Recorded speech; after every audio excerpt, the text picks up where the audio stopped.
एक शूद्र असणारा व्यक्ती पळत पळत आला आणि स्वामीच्या चरणावर लोळायला लागला. वय वर्ष 80.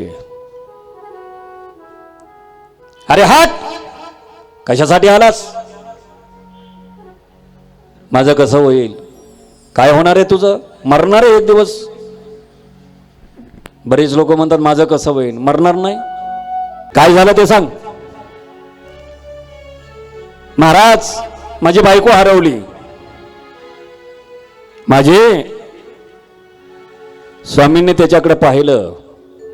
माझ्याकडे पाहतो मी, त्यांच्याकडे नका येणार जाणं. एक चित्ताने बसा आता फास बस. अरे थेरडा झाला तरी बायकोची उप केली नाही का? हे स्वामींची वाक्य, माझी नाही. विषय लंपटाला किती वेळ बोलसाल. माझं कसं होईल? माझ्या मुलांचं कसं होईल? माझ्या नातवांचं कसं होईल? कशासाठी वागला? बायकोसाठी.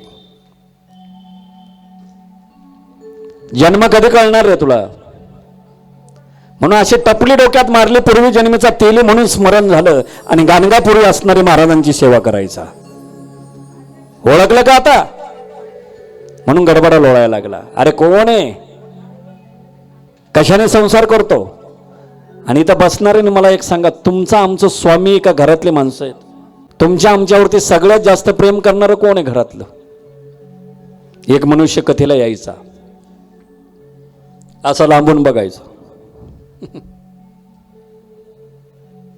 कथा सांगणाऱ्या महाराजांकडे असा बघायचा, निघून जायचा. एक दिवस झालं, 2 दिवस झालं, तिसऱ्या दिवशी महाराजांनी सांगितलं, बाबा इकडे या, बाबा इकडे या. काय तुम्ही 3-4 दिवस झाले कथेला येता पण लांबूनच पाहता निघून जात. मला नाही गरज कोणाची. माझ्यावरती जीवापाड प्रेम करणारी माणसं माझ्या घरामध्ये. मी गेल्याखेरीज माझी बायको सुद्धा जेवत नाही. माझी मुलं सुद्धा मला काही दुःख देत नाही. ती माझी वाट पाहतात. ऐका सगळेजण, माझे आई वडील सुद्धा माझ्यावरती एवढे जीवापाड प्रेम करतात. कोण आहे तुमचं आमचं? म्हणले बाबा, ह्या चुकाच्या असणाऱ्या भ्रमात राहू नको.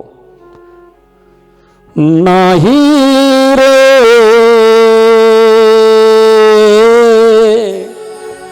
नाही कुणाचे कोणी, नाही रे, नाही कुणाचे कोणी, नाही रे, नाही कुणाचे कोणी, नाही कुणाचे कोणी. बाबा, या जगतामध्ये कोण कोणाचं नाही. वेडा आहे तू. तुझी बायको तुझ्यावर प्रेम करते, तू पिशवी भरून घेऊन जातो. तुझे आई वडील हा मायाजाल आहे. बाबा तसं नाही, मला पटत नाही. एक काम कर, तुझं घर कुठं आहे? मंदिराच्या बाजूलाच आहे. मी ह्या ठिकाणी 1 महिना आहे. रोज येत जा माझ्याकडं. सगळे गेल्यानंतर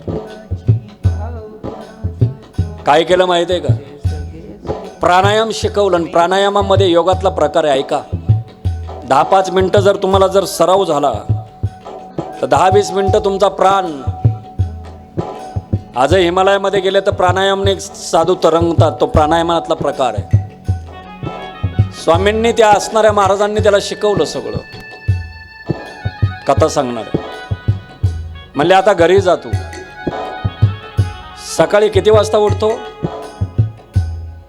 म्हणले महाराज, मी 6 वाजता उठत असतो. उद्या उठायचं नाही, मी मंदिराच्या बाजूलाच येईल बरोबर. अर्धा तास का होईना प्राणायामामध्ये त्याला योग असणारी समाधी लावून प्राणायाम शिकवलं स्वामींनी.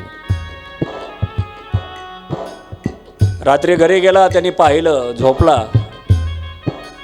6 वाजता उठला नाही म्हणून बायकोने आवाज दिला, अहो ऐकलं का? उठा ना तुम्ही, उठा.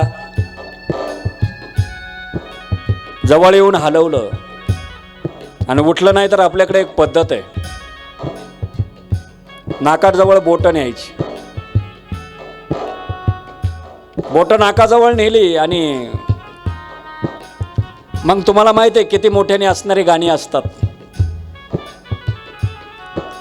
आई एकीकडे रडते, पत्नीने असणाऱ्या भांड्या आपल्या हातावर हात मारलं, कपाळावर बडून घ्यायला लागते. कसं काय नेलं? तुमच्याशिवाय माझं कोण आहे? मुलं एकीकडे रडतात, नातेवाईक एकीकडे रडतात, बहीण एकीकडे रडते. सगळं गाव जमा झालं. काय झालं? काल मंदिरात गेले होते, सगळे आले आणि गर्दी कसली म्हणून महाराज बरोबर त्याला सांगितल्या पद्धतीने 15 मिनिटात त्या ठिकाणी पोहोच. आई म्हणाले, महाराज बघा ना, आमचा मुलगा गेला, माझ्या म्हातारीचं काय होईल? मला न्यायला लागत होतं, माझ्या लेकराला ठेवायला लागत होतं. वडील म्हणायचं, माझं काय होणार आहे म्हातारपणी? मला का नाही नेलं देवा? एवढा निष्ठुर का बनला रे तू? बायको एकीकडे रडते, मुलं एकीकडे रडतात, बहीण एकीकडे रडतात. हा मायाजाल रडारड चालू आहे. जा एखाद्याच्या अंतविधीला तुम्ही. किती वेळ रडतात पहा. 5 मिनिटं मोठ्याने आरोळ्या ठोकल्या का आपल्या गप बसतात. कोणाचा कोण आहे? आणि आता काही काही रडती सुद्धा नाही, नुसती पाहत राहतात. त्या आईने महाराजांना सांगितलं, महाराज काहीतरी करा ना. म्हणले, मला 1 ग्लास दूध पाहिजे बस. 1 ग्लासामध्ये दूध आणलं. त्या दुधामध्ये महाराजांनी 1 चिमूट घेतली, टाकली, बोटाने असं हलवलं, सांगितलं, आता हे जो कोण पिईल तो मरण हा उठण. कोण पिईल? सांगा ना तुम्ही. आता सांगा तुम्ही. संसारातले मायाजालातले मोकळ्या हाताने स्वामीकडे आले, सांगा तुम्ही मला. आता आईकडे नेलं. आई, तू तर म्हटली होती ना माझं वय झालं, आता मला का नाही देवाने नेलं?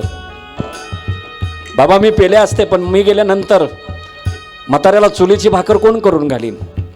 IT इंजिनियर झालेली सून करून आणलेली. बापाकडे नेला, तो पेला. बाबा तुम्ही तरी प्या. काय झालं? आता तुमचं वय झालेलं आहे. ऐका सगळ्यांनी, काय घेऊन जायचे तुम्ही? आज विचार करा घरी गेल्यानंतर. तुम्ही घ्या ना बाबा. मी घेतला असता, पण मी गेल्यानंतर म्हातारी एका क्षण सुद्धा राहू शकत नाही, मरण लवकर.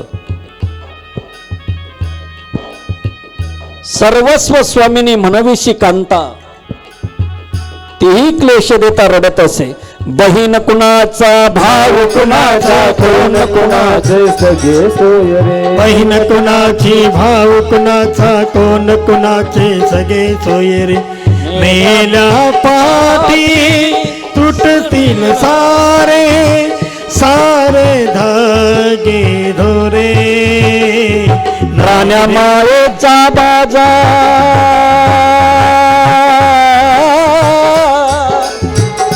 प्राण्या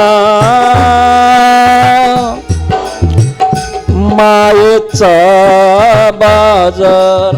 कोण आहे कुणाचं? विचारा तुम्ही घरी गेल्यानंतर. बायकोकडे गेला, सर्वस्वी स्वामिनी मनविशी कांता, तीही क्लेश देता रडत असे. नाथ, अहो ऐकलं का माझं कसं होईल? महाराजांनी तो ग्लास बायकोकडे नेला. पिली का हो? महाराजांना बायको म्हणायला लागली, महाराज 4 लोकांमध्ये उगाच बोलणं खासाल, घेऊन जा परत, माझं वय नाही गेलेलं.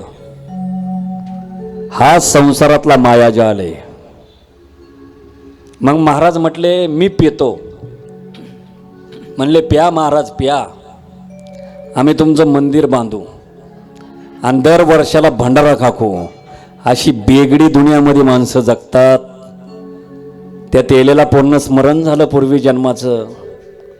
आणि मी तुम्हाला किती सांगितलं ना, ये रे मागच्या दारी. तुमचं तसंच चालू आहे. उद्या येताना बिगर हाताने यायचंच नाही, इथं प्रसादी घेऊन यायचं. अरे आपला एक हात जर एखाद्याच्या मुखात गेला प्रसाद रूपाने, तर माझा स्वामी समर्थ आशीर्वाद दिल्याखेरीज राहणार नाही. एवढी ताकद त्याच्यामध्ये आहे.